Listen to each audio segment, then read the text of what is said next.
Nếu người chẳng còn thương, thôi ta cứ trải lòng, mình giải thoát cho nhau.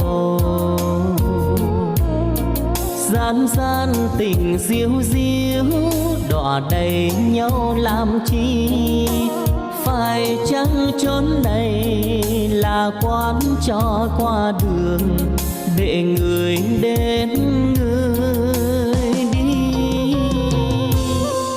Biết mình vướng rơi tơ nên tôi cố gượng cười, mong người sẽ thương tôi. Đam mê nào đưa lối để người mau đổi thay, vì yêu quá nhiều tình dối mình đâu ngờ. Thôi đừng tìm đến